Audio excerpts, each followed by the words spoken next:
The HBCU defending national champions are back in action after just wrapping up their spring game, and we are here to break it down for you guys. I am Symone Stanley in the ATL HBCU Game Day studios, and what better guest to have on the show than former Central football player and now analyst and host of HBCU Nightly, Joshua Sims. Joshua, thank you so much for taking the time to join us.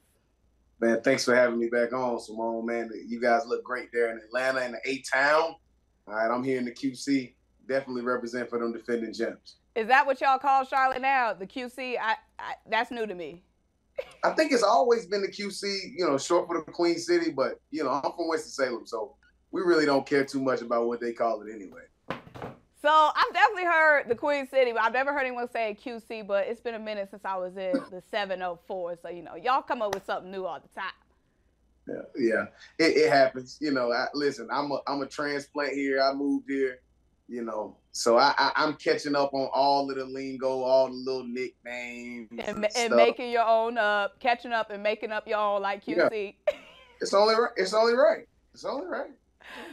So last time we talked, it was in the A, Celebration Bowl 2022. Your Eagles took home your first Celebration Bowl title. Josh, you called it before in our pregame show, but have you came down off your Celebration Bowl high yet, or are you still riding that?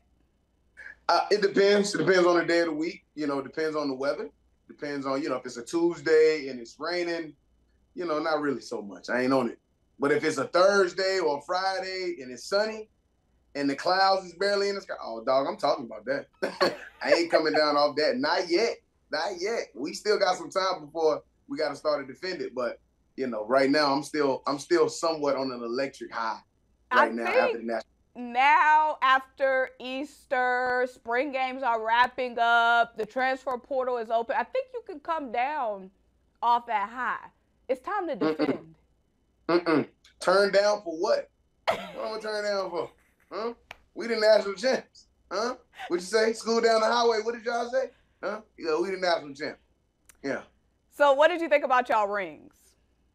I thought it was beautiful, man. First of all, kudos to the entire staff.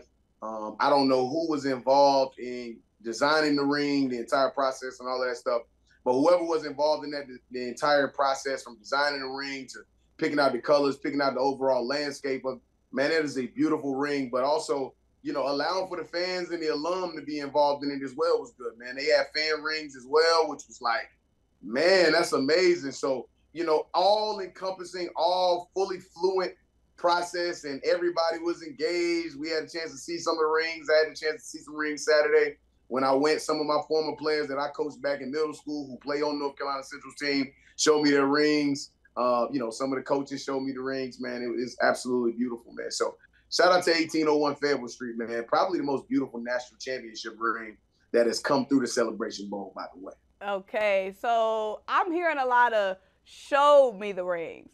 I got to see the rings. Did they let you try it on? Yeah, I don't like to wear rings that I didn't earn.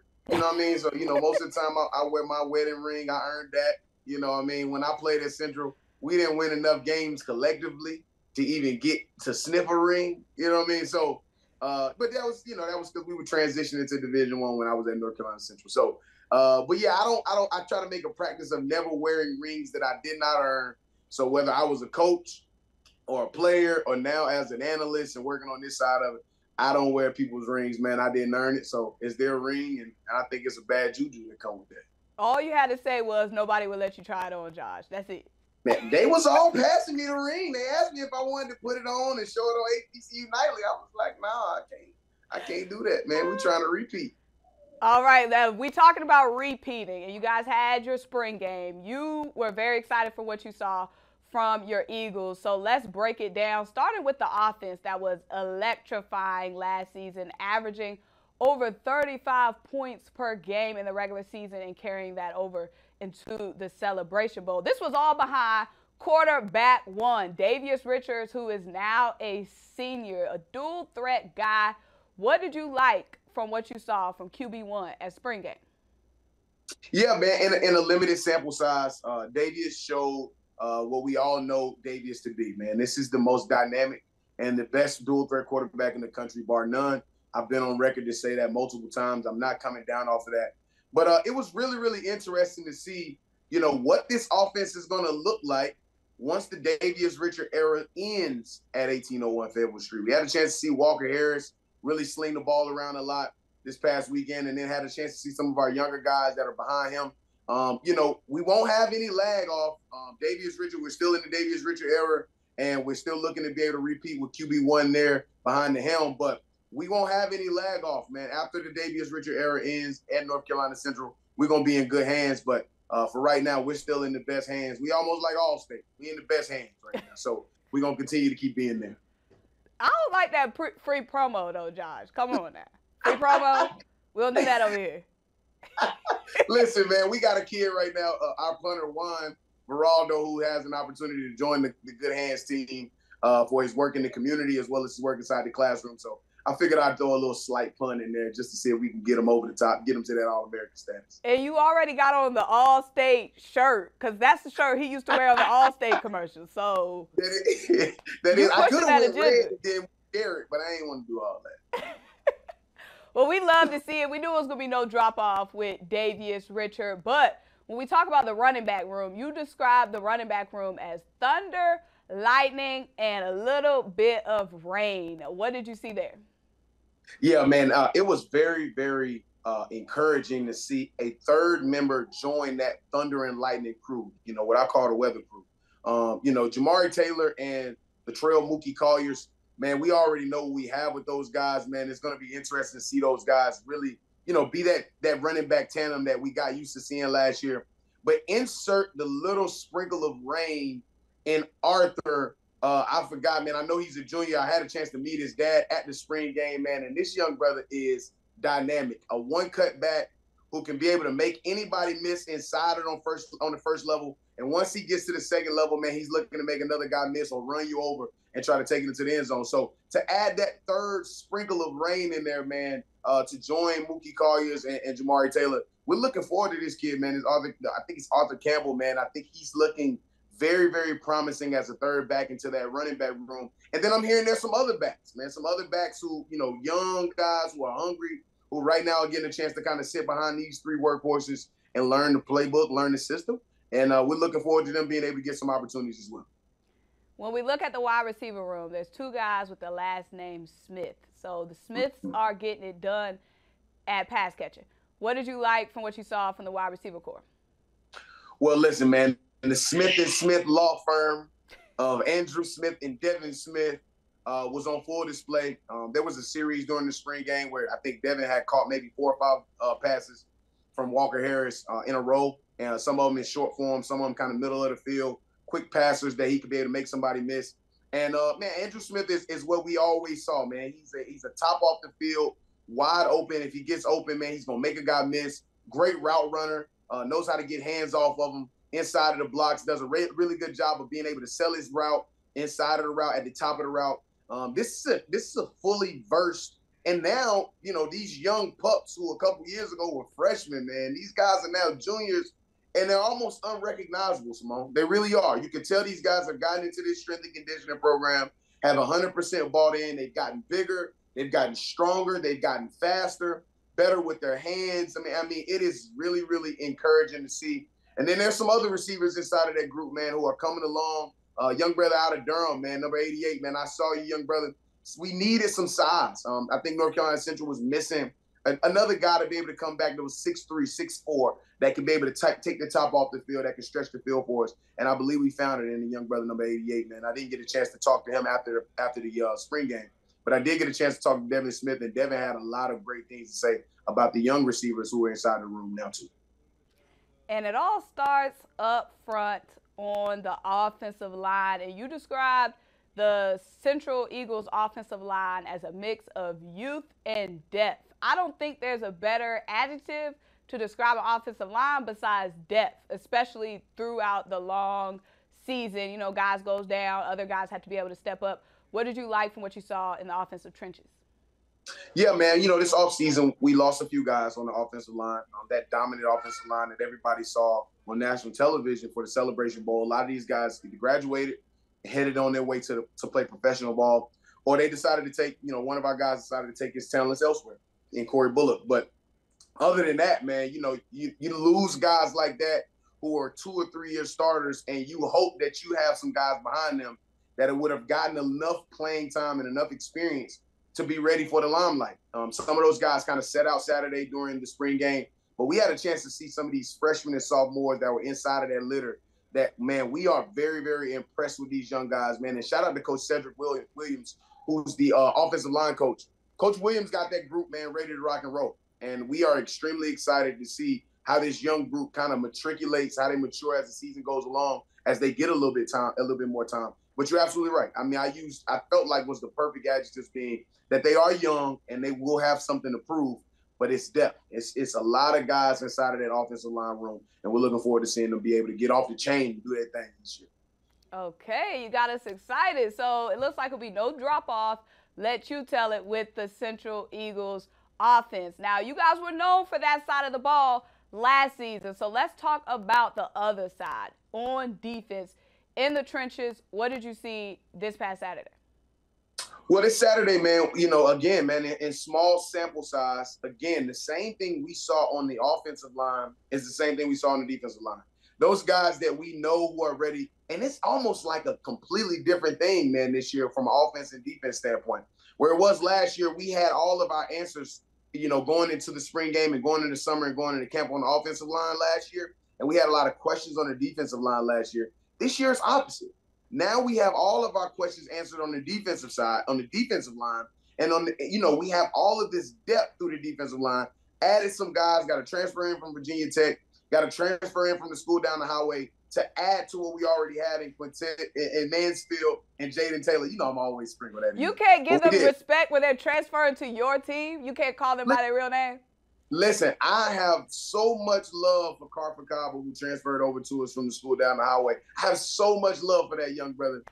He made the right decision at the right time, and he knew that this was the best decision for him. I heard he got his degree from that school, which we don't have a problem with. But he is now at 1801 Fairwood Street, and I've heard glaring things about this young brother in the offseason. Just a couple things, man, what I've heard from Coach Clay about this defensive line. Coach Clay has talked about this defensive line being strong, being deep, having enough versatility inside of that entire room for different guys to be able to play in different spots on the defensive line. Some guys will be able to sit inside of that one tech. Some guys will be able to sit inside the three. For the first time in a long time, we have some guys that will really be able to sit inside that zero tech, head up on that center, and really cause some pressure on the inside, on the internal part of the line.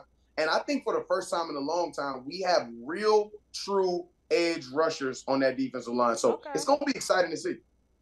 I love the breakdown. First of all, Josh, I love this breakdown, this extensive breakdown you're giving us, especially on the defensive line. So is that the part of the defense that you're most excited about? Because you seem like you got the most fired up about the defensive line. Mm-mm. Oh. As excited as I am about that defensive line, I am more excited than I ever have been for them back end boys. Them back end boys are deep.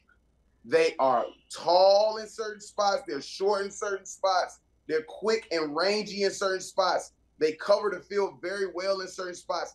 And you talk about a kid like a Cole Jones, right? And I like to mention Cole Jones a lot. Straight out of the 757. Cole Jones is not a very tall guy. But one thing that I noticed on Saturday when I saw Cole Jones on the field was Cole Jones got bigger. I had a chance to talk to Coach Sewell, Mike Sewell, who's the safeties coach, and he talked about being able to move Cole from free to strong, being able to put Cole inside of the box, take him out of the box, bring him down to play a little bit of nickel, have him move around inside of that defensive back room a little bit more. And then you think about all of the other guys. I mean, people ain't going to forget that Khalil Baker is there. All right, the Aeneas Williams winner, MEAC Defensive Player of the Year last year. He's still there. All right, All-American, rangy All-American Brandon Covington, still there. Right, so you got all of these guys, and then you got a plethora of young guys that are also kind of making their way into the rotation as well, man. This is an exciting group, Symone. As good as I'm going to talk about that defensive line, everybody inside of America, inside the entire HBCU landscape, but across the country is going to hear me talk about this defensive backcourt. being very, very dominant and almost wishing that people would be able to throw the ball. But I'm not sure they're going to get a chance with that defensive line.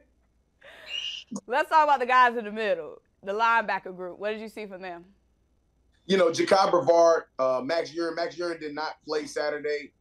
You know, just kind of getting some rest. No issues, no problems, but he just didn't play Saturday. But this defensive, this linebacking core is going to be led by Jakai Brevard. Jakai Brevard, a junior right out of Durham, homegrown kid, grew up right there inside of the 919. Had a chance to sit close to his mom at the spring game. His mom was screaming and yelling as Jakai was making great plays. But you talk about a kid that can play east to west. You talk about needing somebody planted inside at your Mike linebacker who can play from sideline to sideline.